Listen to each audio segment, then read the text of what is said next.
¿sí? Una vez que se tiene la carga total del sistema y el gasto requerido para ese sistema, pues encontramos dentro de nuestra curva de operación un punto de operación, ¿no? Habíamos establecido en el ejemplo para esta curva un gasto de 150 y una carga de 50 metros, ¿no? Y se encuentra el punto de operación, en este caso encontramos aquí, ¿sí? En inglés, pues ustedes lo pueden encontrar rápidamente como operating point, ¿verdad? Punto de operación. Nada difícil, nada complicado, excepto que cuando, como en este ejemplo, el punto de operación no es viable para una bomba exactamente que se tiene en el catálogo. Aquí vimos que este punto de operación no cae específicamente en una bomba. Si nosotros quisiéramos seleccionar esta bomba con el diámetro de 199, pues alcanzaríamos si la bomba encuentra en este punto este, su gasto, pero no encuentra en este punto la carga. ¿De acuerdo? Entonces nos movimos y dijimos, bueno, seleccionamos un impulsor que abastezca a tanto el gasto como la carga. Se puede ir moviendo el punto de operación por distintos factores, que se cambie el fluido, que se modifican, al principio la instalación era de esta forma, ¿no? El negocio creció y entonces hay que repartir el gasto en distintos tanques, ¿no? De esto que se está bombeando. Igual puede ser, antes era agua y luego ya se convirtió en leche la noria encontró un punto donde aumentó la salinidad o aumentó la cantidad de metales que tiene el agua, entonces el agua se hace más pesada porque está quemando la bomba, ¿no? Pues porque golpeamos una parte donde hay minerales en el agua, se están metiendo a la bomba, entonces necesitamos una bomba que abastezca. Van cambiando ahí los factores, ¿no? Esto va cambiando el punto de operación, no es exacto, el punto de operación, recuerden, es móvil, se puede ir cambiando, hay desviaciones en el punto de operación, ¿sí? Estos cambios se especifican en la parte, vienen muy bien explicados, sin embargo, en inglés, pero ustedes pueden practicar, ¿verdad? Es mi primera recomendación. Y en segundo, utilizar un traductor. Esos desviaciones vienen muy bien explicados en el PDF que les pasé en el Drive, que se llama Auslegung en Data PDF, ¿sí? En la sección 341. Ahí ustedes pueden encontrar todos los factores que que incluyen el cambio, la posición, el cambio de posición del punto de operación, pero siempre se van a tener las limitaciones mínimas para abastecer pues los requerimientos de la instalación, ¿sí? Y en algunos casos también se mueve el punto de operación con el objetivo de aumentar la eficiencia de las máquinas, de la bomba o de el motor que está conectado a la bomba, ¿sí?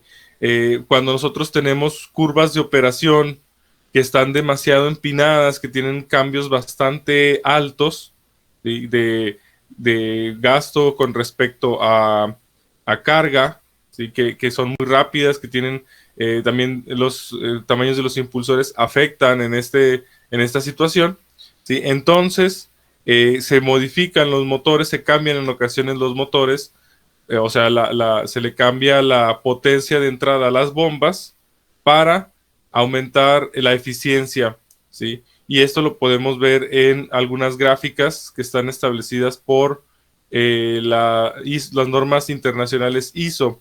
Por ejemplo, esta que les voy a poner aquí.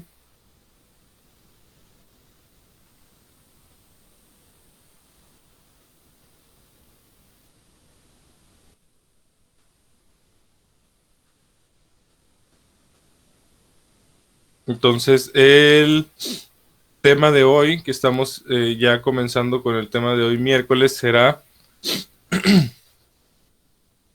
selección de motor eléctrico, ¿verdad? Consideraciones para la selección del motor eléctrico en respecto a la determinación de la potencia del motor.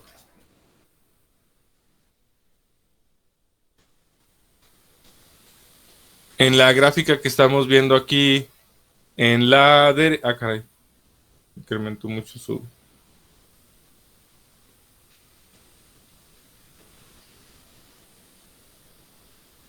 Ok, no lo vamos a mover ahí. Entonces, la figura 20 que estamos viendo aquí, ¿sí? Estamos viendo una gráfica que nos pone en el eje de las X, ¿sí? La potencia de la bomba de entrada. Esta potencia, pump input power, ¿sí? Es potencia de entrada de la bomba. Potencia de entrada de la bomba, ¿qué quiere decir? Ya lo estuvimos platicando, es la potencia mecánica.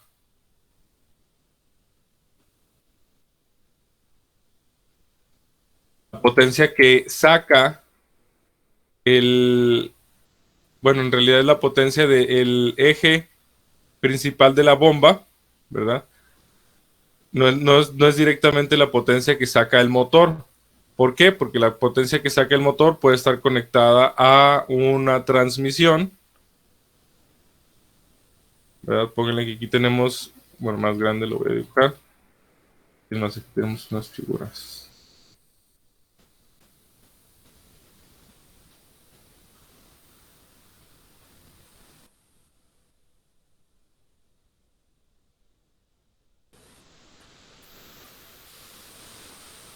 Entonces, aquí, esta es la entrada de fluido, ¿verdad? Y acá sale el fluido. Y aquí tenemos la flecha, ¿no? Y acá el impulsor y todo. Entonces, aquí en la flecha va a estar entrando una potencia y esa es pump input power, ¿sí? Potencia de entrada de la bomba. Pump es bomba, input es entrada y power es potencia, ¿sí? Aquí vemos que tenemos un rango desde 1 kilowatt hasta 100 kilowatts, ¿verdad? Que son la cantidad de joules, la cantidad de trabajo por segundo que está haciendo esta flecha, ¿no? Y luego ya está conectado al impulsor y aquí tenemos una potencia de rotación. Y del lado de las verticales, ¿verdad? Del eje Y, tenemos aquí la potencia relativa de salida de la bomba, ¿sí? Esta potencia con la que sale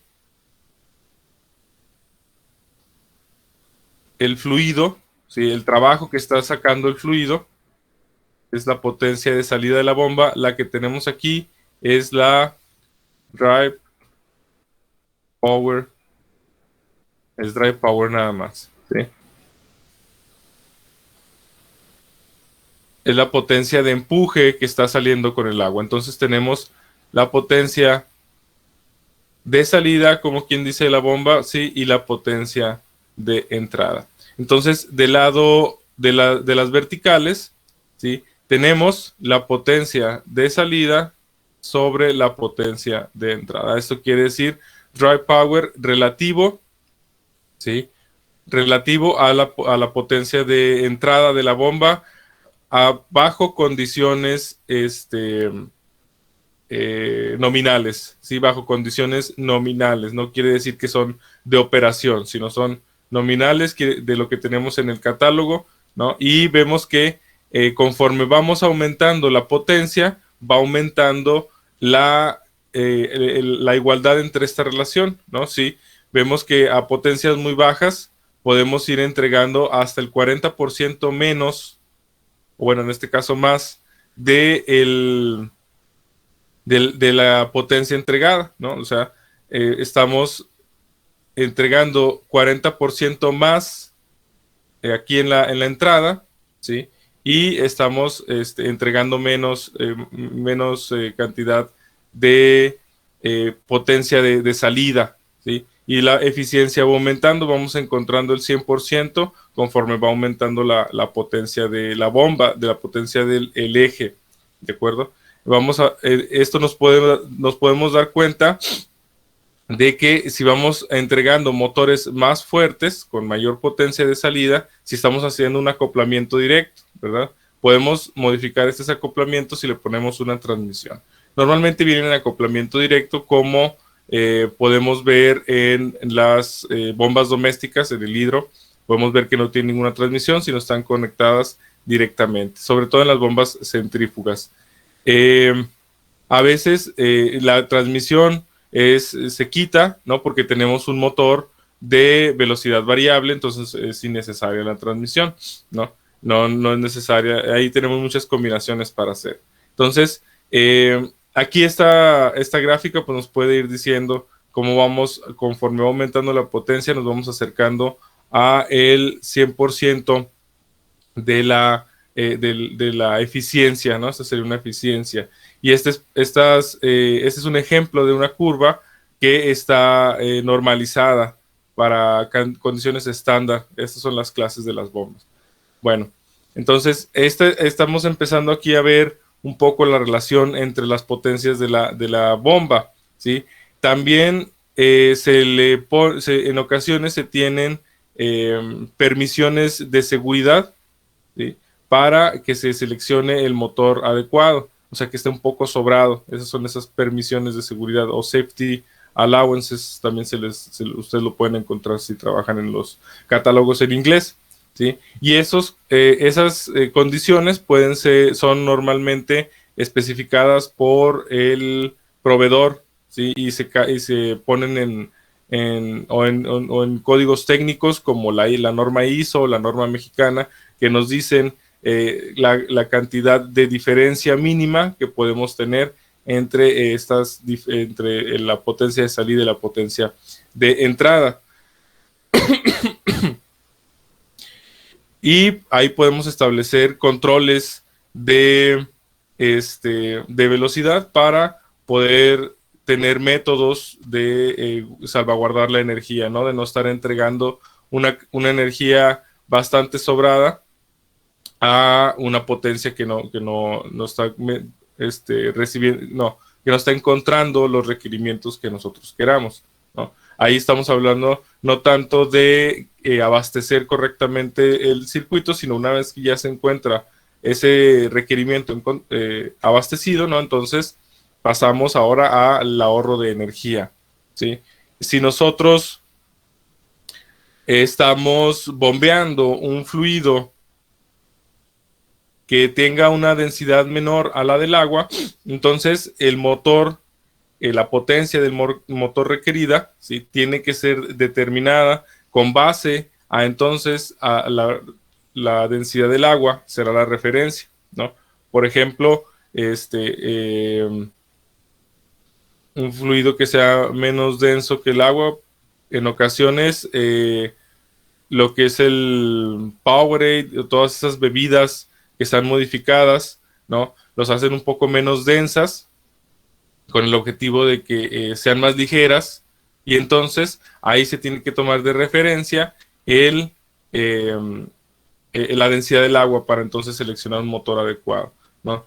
No se vaya el motor a generar cavitación porque está entregando una potencia para una densidad mayor, ¿no? Una densidad menor quiere decir que la masa dentro del volumen de nuestra bomba va a ser entonces menor, ¿verdad? Y por esta razón, pues la bomba puede estar girando más, entregando más energía de la que la masa lo requiere. Podemos estar generando entonces cavitación dentro de la bomba, ¿sí? Una de las razones por las cuales se cavita dentro de la bomba. Entonces necesitamos un motor de velocidad variable con relación a la densidad del agua. Aquí nosotros podemos ver en la figura, en esta tabla adelante,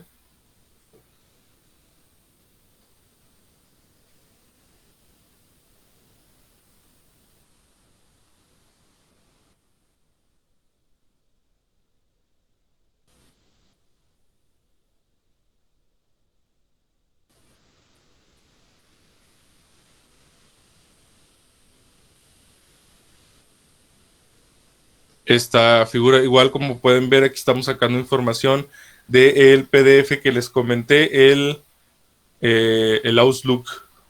Bueno, lo voy a anotar aquí para que no esté.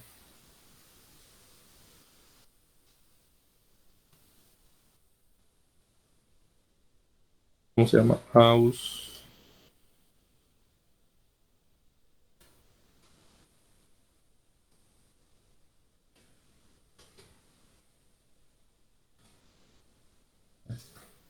Se encuentra en el drive de la clase, ¿sí?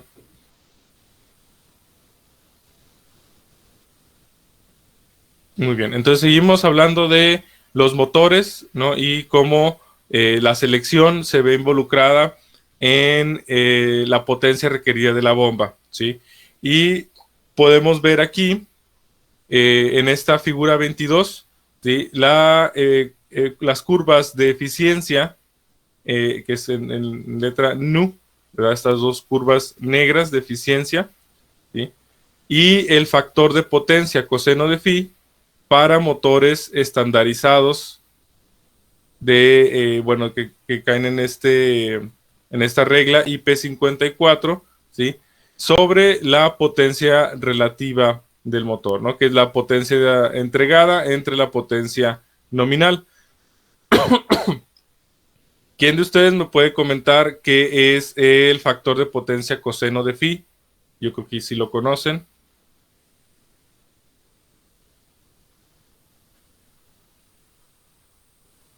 Todos los motores pues tienen un factor de potencia coseno de phi.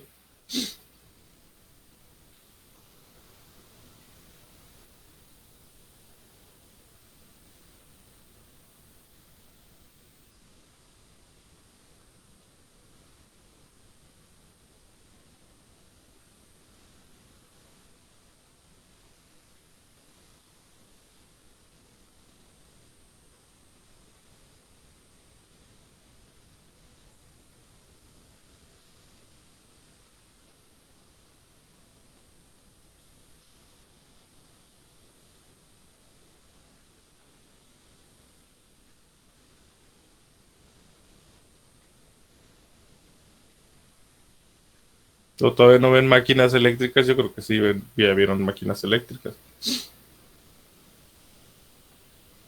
No, ¿qué tal? ¿Qué tal? Ok, bueno.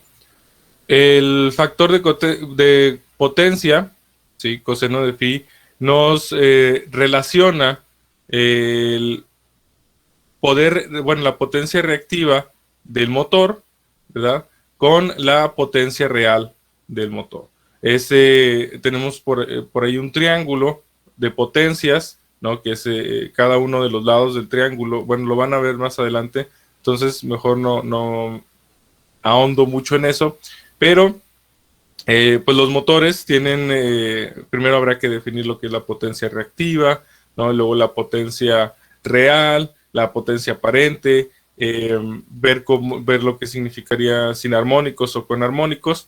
Bueno, entonces eso lo verán después, pero bueno, esa potencia, pues básicamente ese factor de potencia, ¿cómo lo podemos decir en pocas palabras? Básicamente es la capacidad del motor, ¿no? De transformar a ver si lo digo, la potencia recibida por la energía eléctrica en potencia mecánica, ¿sí? De forma, eso quiere decir que podemos seleccionar el consumo de energía, ¿no? Con respecto al consumo, con respecto a la salida de potencia mecánica, ¿sí? Entonces, ese es el factor de potencia coseno de phi. Ese factor de potencia, ¿sí? Varía dependiendo de la cantidad de polos que pueda tener el motor, ¿no? Los polos del motor pues son la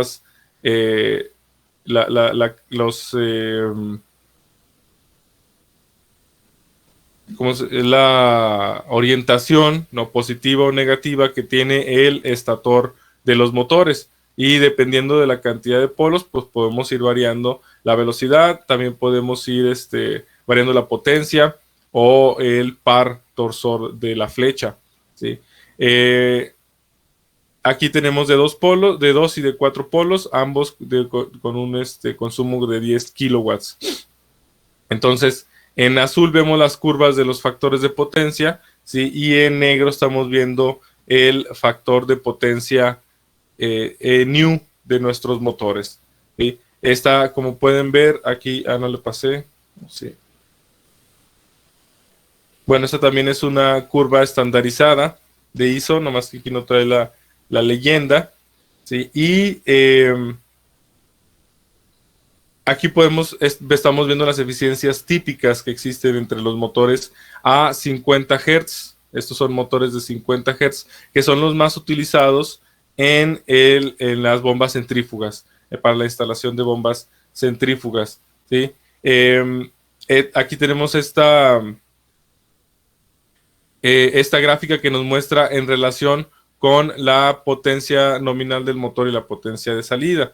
¿Sí? Vemos que las curvas son bastante prometedoras, ¿no? Incluso pueden llegar hasta el 95% de eficiencia, ¿sí? O bueno, al punto 95, que es el 100% sería el 1. Aquí voy a meter otra gráfica. ¿Qué más podemos observar aquí? Vemos que conforme vamos aumentando también la potencia nominal del motor, ¿sí? Vamos alcanzando también las mayores eficiencias. Aquí estamos viendo la cantidad de energía consumida con respecto a la cantidad de energía entregada de los motores IP54. Si aquí no estamos viendo de bombas, aquí estamos viendo de motores. Si estamos conectando directamente la flecha del motor de salida, como normalmente se hace, a la flecha de entrada de la bomba, pues entonces nuestra misma potencia P de salida será la potencia de entrada de la bomba, ¿no? El pump input power que tenemos aquí, ¿no? Entonces podemos relacionar esta salida de potencia, ¿verdad?, con esta entrada de potencia e ir viendo cómo, por ejemplo, aquí tenemos a 1 kilowatt, ¿no? Tendríamos que es 1.5 kilowatts, más o menos hasta 2.5, como por aquí, ¿verdad? Que es la máxima, estos también están kilowatts, sí, que es la máxima relación de potencia que tenemos aquí. Todavía alcanzaríamos una eficiencia algo alta, ¿no? A lo mejor un 134% entre la relación de la potencia de salida de la bomba, que es lo que nos interesa, la cantidad de fluido que va a aventar nuestra bomba, ¿sí? Muy bien. Entonces, aquí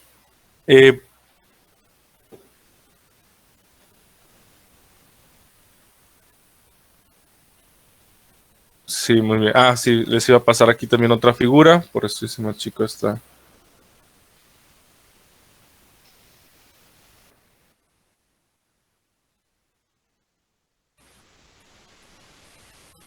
Aquí tenemos también curvas del mismo lado, del lado izquierdo tenemos la eficiencia, ¿sí? Y acá tenemos solamente la potencia nominal. Vemos que es más, conforme va aumentando la potencia, esta gráfica, esta curva está más estabilizada, como podemos decir, no menos pronunciada, y va aumentando de forma menos exponencial o proporcional, ¿sí? La cantidad de eficiencia con respecto a la potencia. Claro, acá tenemos una potencia de 300 kilowatts, que es son la potencia que nosotros estamos viendo en los motores. Una vez que los instalamos, podemos cambiar la potencia nominal, ¿no? Y esto nos puede ayudar a elegir entonces el motor, el tipo, la cantidad de polos con respecto a su factor de potencia y la eficiencia del motor que vamos a conectar acá de este lado, ¿sí? Entonces podemos aquí con estas gráficas irnos dando perdón, iba a estornudar. Nos podemos ir dando un color más o menos, nos podemos ir dando un cale de el tamaño de los motores, podemos ir viendo la relación de los motores que tenemos, ¿no?, con respecto a la cantidad de potencia que entregamos, ¿sí? También tenemos una tabla que nos enlista estas tablas. También todas son obtenidas de normas. Sí, aquí vienen las normas. Las gráficas anteriores, ya vi porque aquí no tiene de dónde se obtuvieron de su norma, porque vienen siendo ejemplos, como pueden ver, continúa figura 20, 21 y 22 de esta norma ISO. ¿sí? Y las normas mexicanas toman estas normas para bases similares, ¿no? Igual podemos encontrar también las curvas estas en las normas mexicanas. Acá estamos viendo esta tabla, que son los tipos de carcasa para motores eléctricos, ¿sí? De este tipo de normas. ¿sí? Estos motores pues le proveen la carcasa le provee de protección eléctrica, ¿verdad? Hacia de polvo, de agua, de tierra, de rocas o cualquier cosa, y también obviamente aíslan las partes móviles del motor de pues de la mano de la persona, de la mano del hombre, que puede ser lastimado, ¿no? Que por alguna razón puede caer ahí, y pues imagínense una mano ahí dentro de un motor girando a una gran potencia, a un gran par, ¿no? Y también con un acoplamiento magnético fuerte, con corriente alta circulando por ahí y un gran voltaje, pues es posible que se haga una carnicería. Entonces,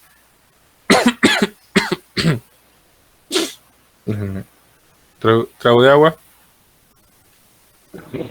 Profe, una pregunta. Sí. Usted comentó, bueno, se saca la relación de potencia, es la diferencia de la entrada y salida, y luego, o ¿cómo? El factor de potencia del motor. Sí, del motor, es la diferencia de entrada y de salida, o no. La de el factor. Ajá. Sí, de factor de potencia. Sí, no es una diferencia matemática, más bien sería una relación. No es una resta, sino es una división. ¿sí? Es una división. Es una división, sí. Pensaba que era una resta. No, es una división entre lo que entregas y lo que recibes, ¿sí? El factor de potencia de los motores es una de las representaciones principales. Existen otros factores. Cuando tengas ese curso de de las máquinas eléctricas, te lo van a mostrar, ¿no? Nos dice el nivel de eficiencia que tienen los motores, y es básicamente lo que se recibe con respecto a lo que se entrega, ¿sí? Y es una división. El objetivo de que sea una división. ¿La división es la salida sobre la entrada o al revés? Bueno, y lo iba a poner en términos de entregado. Sí, exacto. La salida entre la entrada. ¿sí? Y luego ya, una vez sacando el factor, bueno, ese resultado, con la tabla se saca según el factor de potencia, se va a sacar la eficiencia del motor. Bueno, ya no necesitas en las gráficas estas que tenemos aquí sacar la eficiencia o el factor de potencia, ya vienen listados aquí, ¿no? Entonces tú vas a ver en el catálogo, bueno, si estás diseñando un motor, ¿verdad? O estás construyendo un motor y tú ya sacaste la factor de potencia, ¿sí? Entonces lo ubicas aquí dentro de estas curvas, ¿no? Y puedes ir viendo la eficiencia que tiene. Ahora, estos son para estos tipos de motores, ¿verdad? Van cambiando los valores tanto de la potencia nominal. Bueno, la potencia nominal es PN, que es lo que normalmente decimos que es lo que entregan los motores. Perdón, lo que reciben los motores, y la potencia que reciben. en términos de corriente y contra la potencia que entregan en términos de energía mecánica. Entonces tú cuando metes los valores aquí, metes valores en energía, y entonces aquí tienes un valor adimensional que va desde el 0 hasta el 100%, ¿no? O desde el 0 hasta el 1, y el 1 pues es lo mismo que el 100%, como lo tenemos aquí. ¿Sí? Entonces, ahorita hiciste una pregunta interesante que no sé si ya la respondí, ¿me la repites? Según el resultado Ajá. de esa división, la relación se va a sacar, no, perdón, se sacó la relación, ¿sí? Y luego ya de ahí de esa relación se va a sacar por la eficiencia para escoger un motor, bueno, sí, pues algo así. Sí, sí, claro, sí, ya te entendí. Sí, tú sacas la eficiencia, esa relación de la que hablas es la eficiencia, ¿no? La que estamos esta relación. Tú la Sí, sacas, ¿no? Y lo puedes hacer, como tú bien lo mencionas, a la inversa. Quieres una eficiencia del 95%, por ejemplo, aquí, entonces tú ya tienes esta gama de motores para seleccionar, ¿no? O gama de potencias nominales de motores para seleccionar, ¿sí? Aquí este está mal, aquí es Relative Motor Power, me estoy dando cuenta de eso.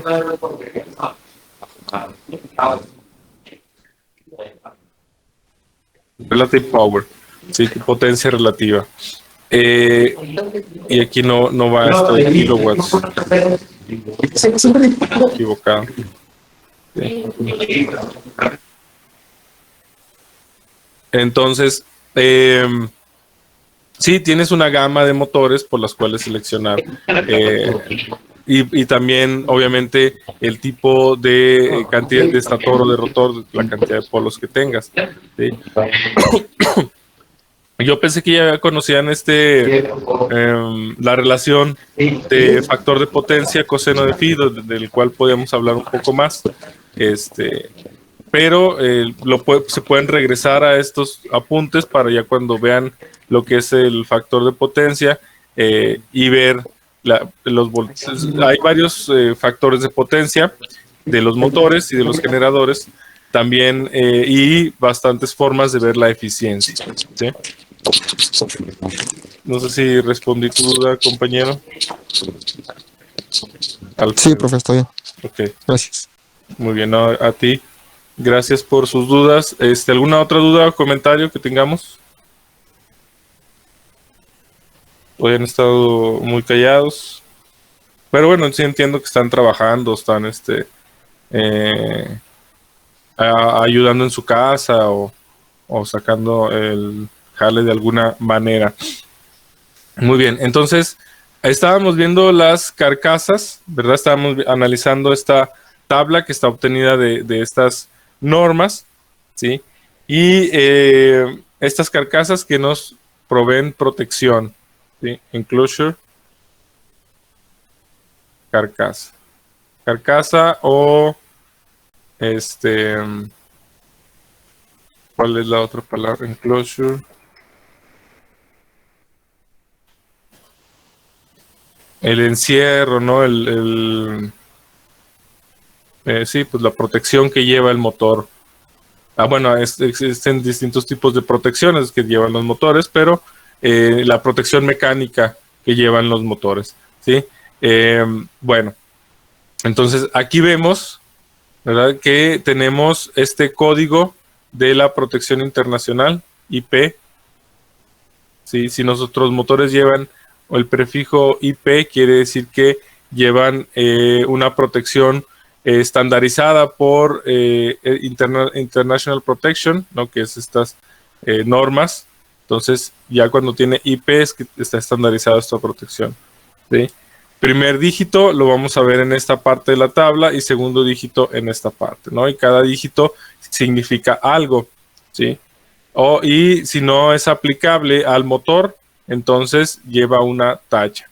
Igual en el segundo dígito, si no es aplicable esta protección que tiene el motor, lleva una tacha. Por ejemplo, los motores que estábamos viendo aquí, IP54 Enclosure, vean aquí, tienen la protección internacional 54, que significa que está protegido contra polvo. Dust es polvo, protegido contra polvo. El ingreso está limitado. Sí, está limitado el ingreso. O sea, la forma en la que uno puede revisar hacia adentro, tanto ingresar con la vista, así como con la mano, ¿verdad? Al motor, ¿sí? Porque obviamente si un motor tiene una parte donde podamos ver, pues también de cierta forma las partes internas tienen acceso hacia nuestros ojos. Entonces, si alguna voluta, no, bueno, alguna rebaba del estator o el estator esté chocando de cierta forma con el rotor, se está viendo desgaste, rebaba, tenemos un material que nos está centrifugando esa rebaba. Si tiene una salida por ahí, asomamos para ver qué está pasando y nos puede entrar al ojo, ¿no? Entonces, por eso, en ocasiones, aunque no, aunque parezca que no podamos ver adentro del motor, es por la protección, ¿sí? Igual con las manos, con los dedos o con cualquier herramienta que podamos meter, porque no sabemos lo que está sucediendo. Y estas protecciones pues dependen de la potencia del motor. ¿Sí? Entonces aquí nos dice protección de equipo eléctrico ante el acceso de objetos sólidos, ¿no? Entonces aquí esto está protegido para está limitado el acceso para los objetos sólidos, y no tiene depósitos dañinos donde se pueda depositar o almacenar cualquier objeto sólido, ¿sí? Entonces le podemos decir que está semicerrado, ¿no? Cero no está protegido, y luego aquí las protecciones tienen este diámetro, ¿no? Los accesos. Y luego en la segunda columna tenemos la protección de personas hacia el contacto accidental, ¿sí? Y esta protección está dada por, en este caso, un cable, ¿no? Aquí podemos ver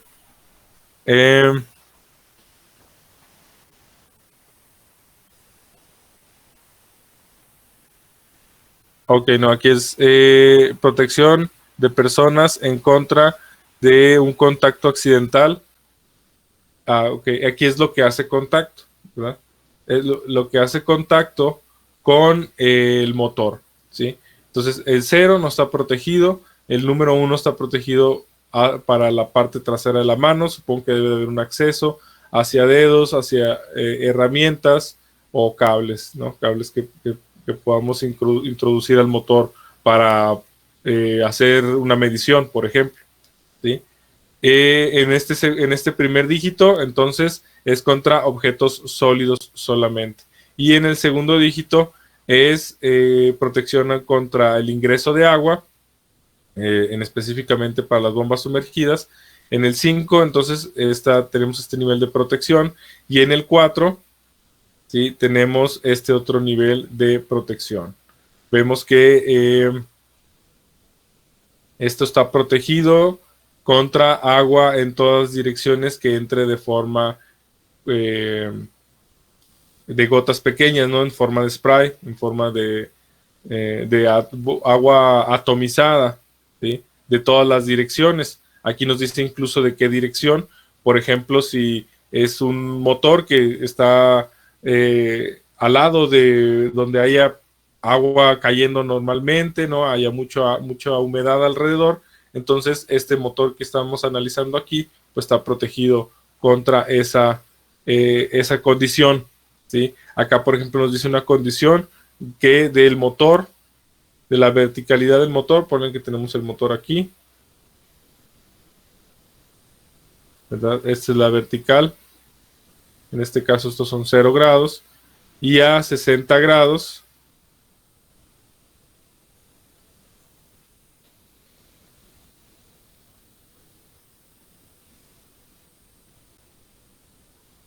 está protegido toda esta área. Entonces, por aquí puede estar cayendo agua moviéndose el agua, ¿no? Y aquí está protegido. En este caso, en el 4, está protegido de todas las direcciones. En todos lados tenemos esta protección. ¿Sí? Vemos que tenemos protecciones hacia salida fuerte del agua. Yo creo que este es más para propulsores, ¿verdad? Y acá tenemos estas protecciones para y una bomba que se sumerja completamente, ¿no? Vemos que acá tenemos, va aumentando de nivel, ¿no? Este son un goteo leve, y luego acá tenemos spray, agua en forma de spray, y luego ya involucrando los jets, la propulsión, y acá ya estamos hablando de aguas que se sumergen completamente, ¿sí?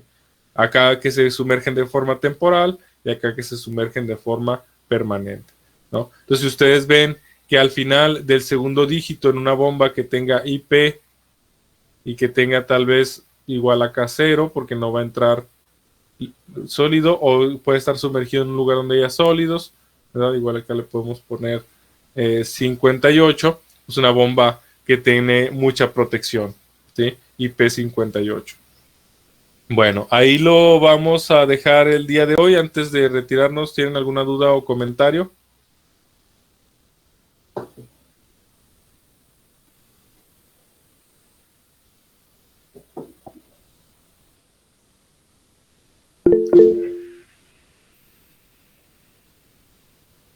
Muy bien, mañana van a ir al tecnológico antes a las 8.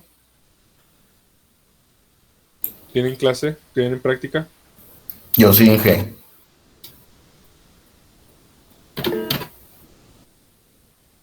Ok.